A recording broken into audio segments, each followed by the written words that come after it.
My name is Clara Whitfield. I am 33 years old. And the afternoon a notary public looked up from a document, cleared her throat and read my name aloud into a room of 7 people. My uncle laughed. Not because anything was funny. Because he had been laughing at me for 22 years and it had become reflex. The automatic response of a man who had decided what I was before I had finished becoming it and had never revisited the decision. The laugh died in about 3 seconds. Because the notary kept reading. And what she read next made my uncle set down his coffee cup. Made my aunt reach for her husband's arm. Made my father, the man who had laughed loudest the morning I left home at 21 with 2 bags and a bus ticket, press his hands flat on the table and look at the document the way people look at something they need to read twice before they believe it. I had been waiting for this moment for 12 years. Not planning it. Not engineering it. Just waiting. The way you wait when you have been building something in silence and you understand somewhere in the back of your mind that the truth has a way of reading itself aloud eventually, if you give it enough time in a proper room. This was the room. Before I tell you what the notary read, I need to take you back. To a house in Decatur, Georgia. To a family that had a specific vocabulary for the child who did not fit the plan.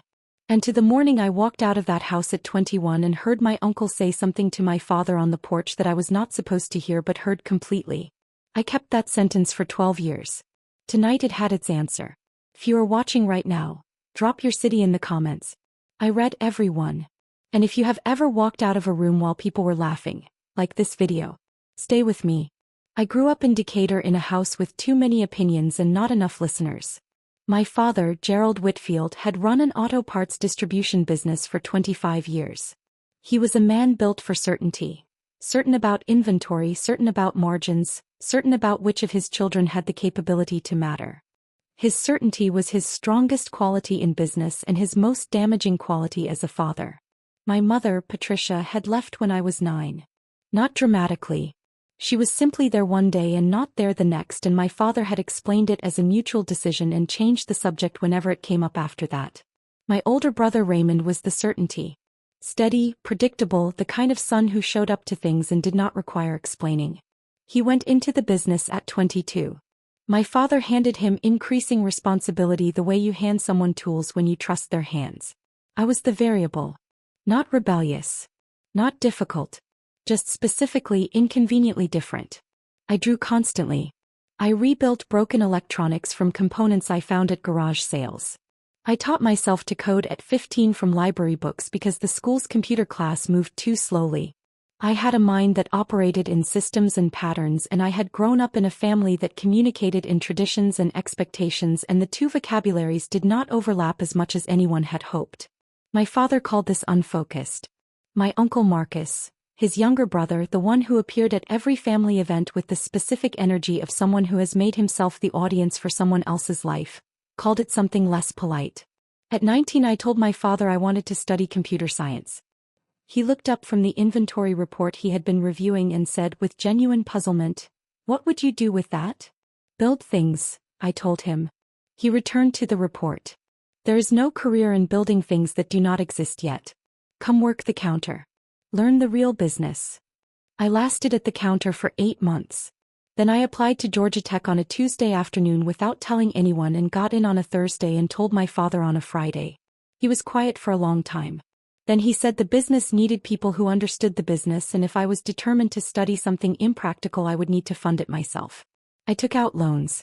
Worked 2 jobs. Moved into a shared apartment with 3 other students.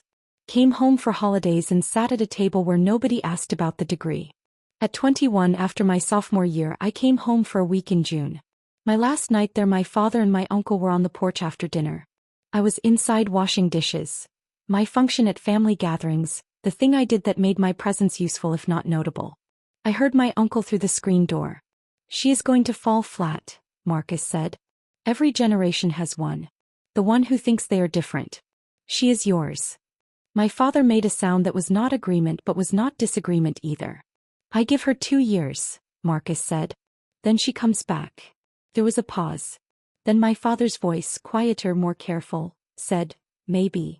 I stood at the sink with my hands in the water and let that sentence settle into the exact place where things go when you decide to use them. The next morning I packed 2 bags.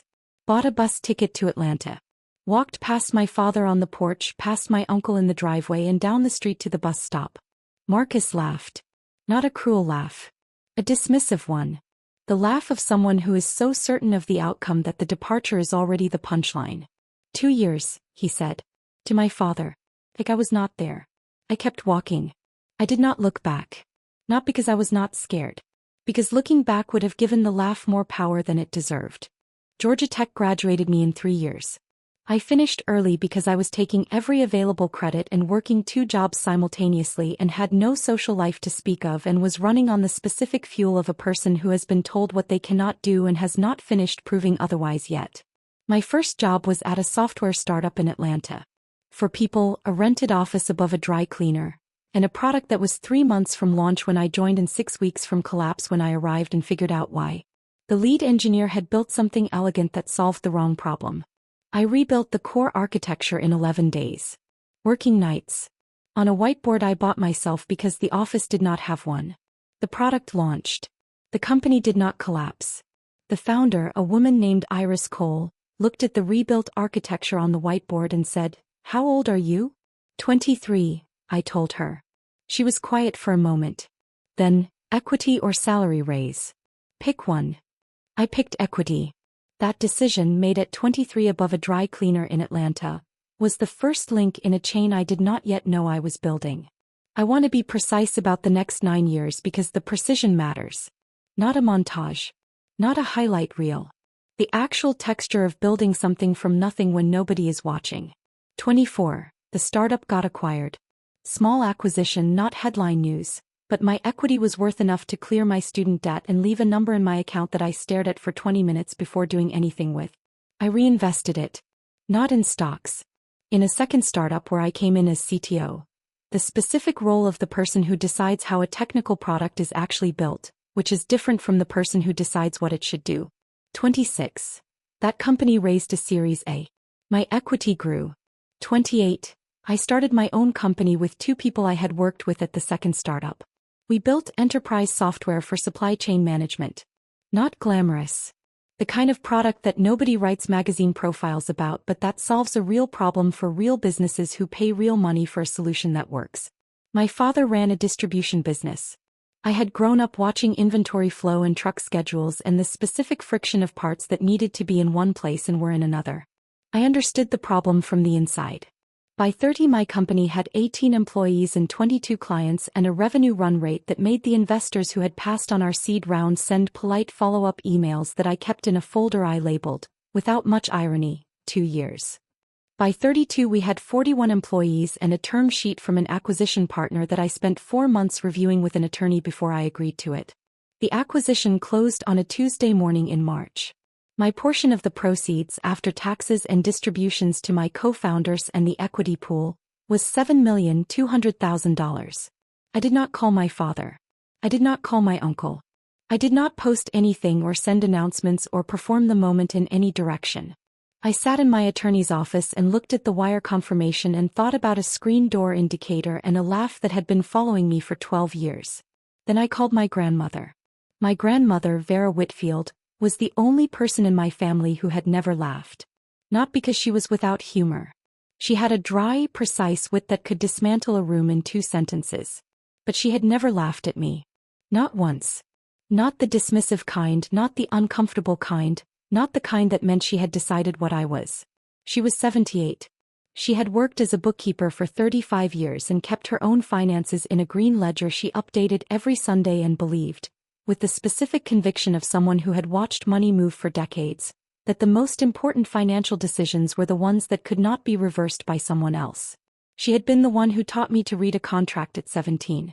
Who had explained the difference between an asset and a liability using the household budget spread across her kitchen table. Who had, without my knowledge, spent 15 years protecting something for me. The acquisition closed, I told her. She was quiet for 3 seconds. Then, come home. There is something we need to do. What kind of something? I asked. The kind with a notary, she said. I have been waiting for the right time. This is it. I drove to Decatur that weekend. She would not tell me what the document was. She said I would understand when the notary read it. She said she had called my father and my uncle and told them to come on Saturday at 2. She had not told them why. Will they come? I asked. Gerald will come because I asked him to, she replied.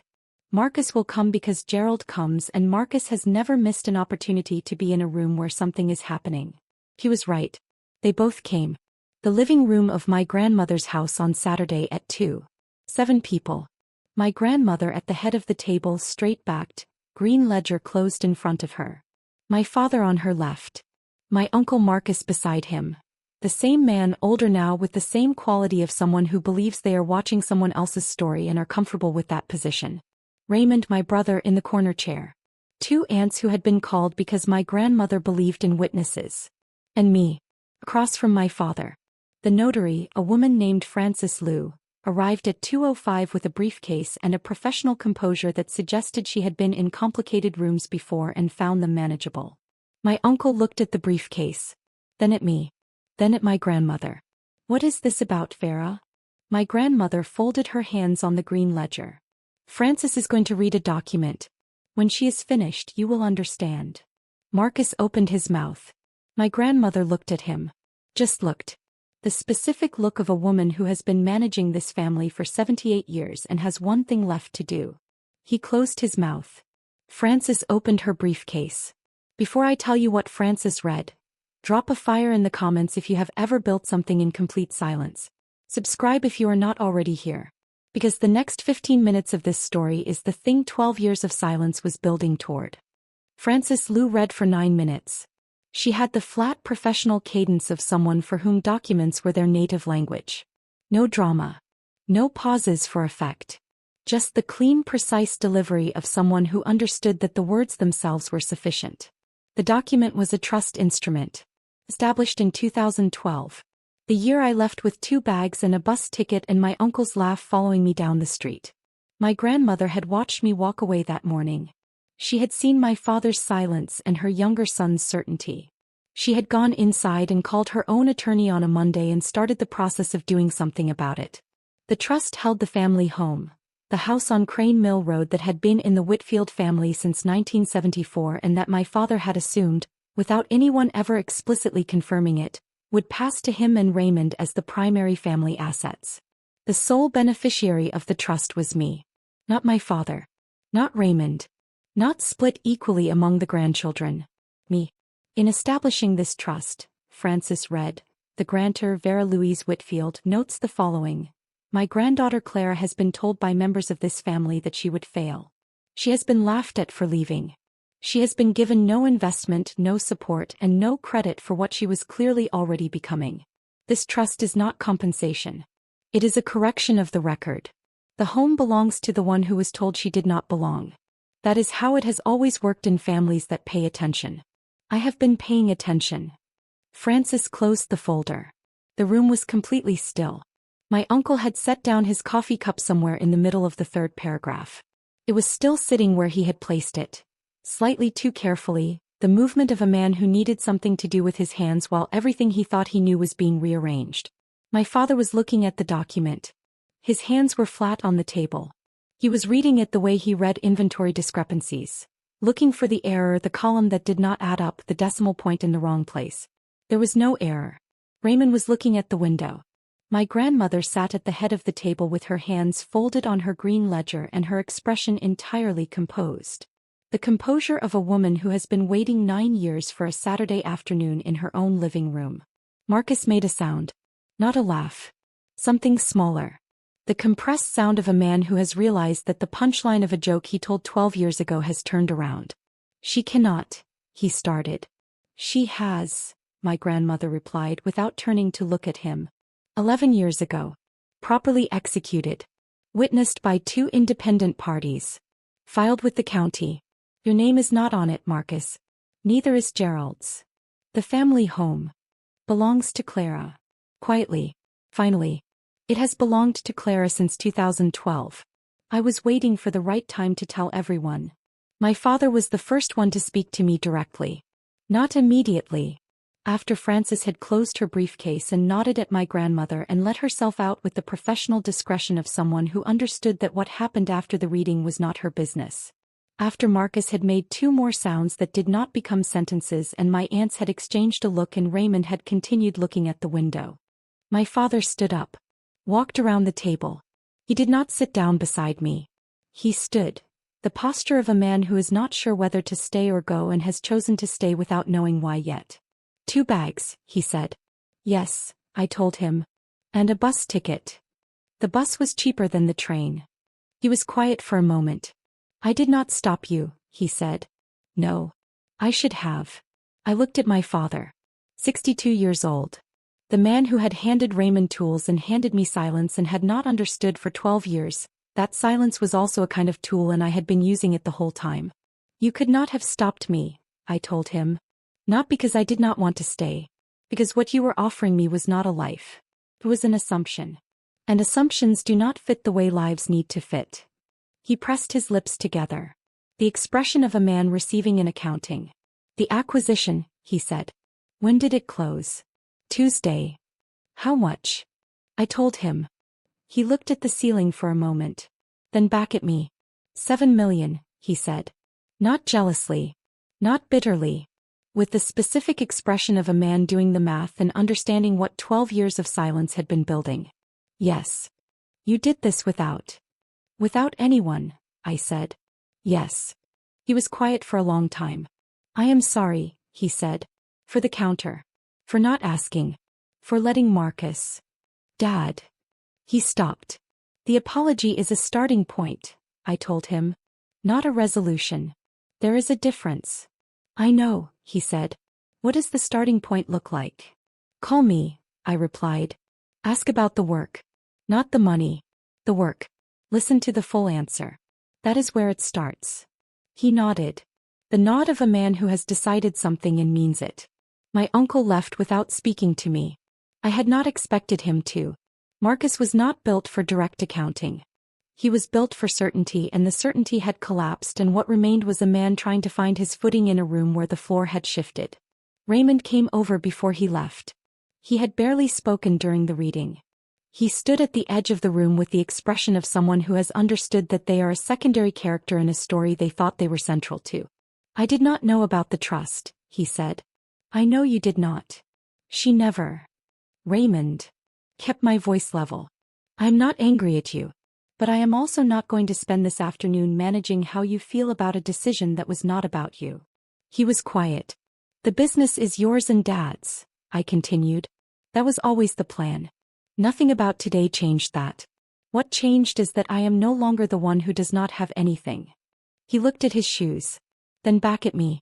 I should have said something, he said. When he talked about you. When Marcus. Yes, I told him. You should have. Can we start by calling, I said. Ask how I am. Not what I have. How I am. That is a different question. He nodded. He left. My grandmother made tea after everyone was gone. We sat at her kitchen table, the same table where she had taught me to read a contract at 17, spread across the surface with a highlighter and her mechanical pencil making notes in the margin. The green ledger was on the counter. The brass teapot was between us. 2012, I said. The Monday after you left. You called your attorney on a Monday. I called him before you reached the bus stop, she said. I watched you walk away. I watched my son not stop you. I went inside and I picked up the phone. I held my cup with both hands. You never told me. You did not need to know, she replied. If I had told you, you would have carried it differently.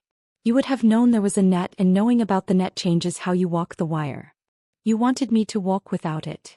I wanted you to know when you were done that you had walked the whole thing yourself. She looked at me over her cup. And that the net had always been there. Both things at once. I looked at my grandmother. 78 years old. Green ledger. Mechanical pencil. The woman who had been the only person in this family paying the right kind of attention. He said 2 years, I told her. Marcus. On the porch. He said he gave me 2 years. I know, she said. I heard him. It has been 12. Yes. Pause. Then very quietly, and look what 12 years built. I looked at my hands. The same hands that had rebuilt a startup architecture on a whiteboard above a dry cleaner. That had signed a term sheet. that had held a wire confirmation for $7,200,000 on a Tuesday morning in March. The same hands that had carried 2 bags out of this house. "Keep the ledger going," my grandmother said. She slid the green ledger across the table toward me. "Every Sunday. Update it. Know exactly where everything stands. That is the only habit that matters." I picked up the ledger. Opened it. Her handwriting, 60 years of it, in the careful columns of a woman who understood that clarity was its own form of protection. "What do I write in the first entry?" I asked. She picked up her mechanical pencil. Held it out to me. "Write what it is worth," she said. "All of it. Firm. The acquisition. The house. The 12 years. Write the number and the date and then close it and go live." I took the pencil. "My name is Clara Whitfield. I am 33 years old. My family laughed when I left. My uncle gave me 2 years. My father handed me silence and called it nothing." A notary named Francis Liu read a document aloud in a living room in Decatur, Georgia, and the laugh finally had its answer. My grandmother called her attorney on a Monday morning in 2012 while I was still walking to the bus stop. She built a net she never told me about because she understood that knowing about a net changes how you walk. I walked without it for 12 years. $7,200,000. 41 employees. 22 clients. A company built from nothing above a dry cleaner in Atlanta by someone who had been told she had 2 years. I write in the green ledger now. Every Sunday. The way she taught me. My father calls on Tuesdays. He asks about the work. He listens to the complete answer. It is not enough to cover 12 years, but it is honest, and honest is the only direction worth building. My uncle has not called. I'm not waiting. Some people change when the evidence arrives. Some people find another certainty to hide inside. Marcus found another certainty. That is his to carry. Not mine. I have the ledger. I have the house. I have 12 years of a wire built from nothing.